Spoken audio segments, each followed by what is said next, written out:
Vande Mataram 8/8/1993 Chennai RSS அலுவலக குண்டுவெடிப்பில் 11 வீரர்களின் தியாக திருநாள் அப்படின்னு போட்டு ஒரு ஃபோட்டோ ஓட்டுக்கார் ஒருத்தர் அனுப்புகிறாரு.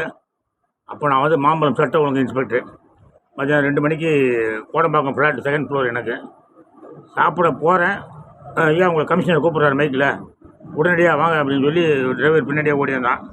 ஆனால் என்னடான்னு சொல்லி சாப்பிடாம திருப்பி உடனே கிளம்பி ஜீப்பில் ஏறி போயிட்டேன். போனால் எல்லாம் இடுபாடு பயங்கரமாக, வெளியே கூட்டம் போலீஸ் நிற்கிது, ஆனால் யாரும் உள்ளே போகலை.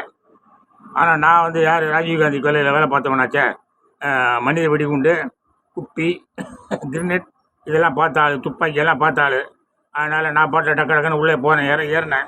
ஐயா ஐயா குண்டு இருக்க போகுது நான் குண்டு இருந்தால் போகுதுடா போடா அப்படின்னு சொல்லி போய் இடிபாடுகளெல்லாம் தள்ளி ஒரு பாடி எடுத்தேன். அது நான் ஒரு சரித்திரம் படித்தேன் அன்றைக்கி.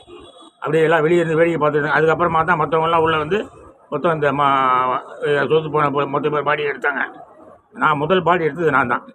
என்னுடைய அந்த நண்பர்கள்லாம் தெரியும், பாஜக நண்பர்கள், ஆர்எஸ்எஸ் நண்பர்கள்லாம் தெரியும் எவ்வளோ வீரம் எனக்கு. அந்த வீரத்தோடு தான் இன்ன வரைக்கும் நான் ராஜீவ்காந்தின்னு அந்த கட்சிக்காக போராடிட்டு இருக்கேன்.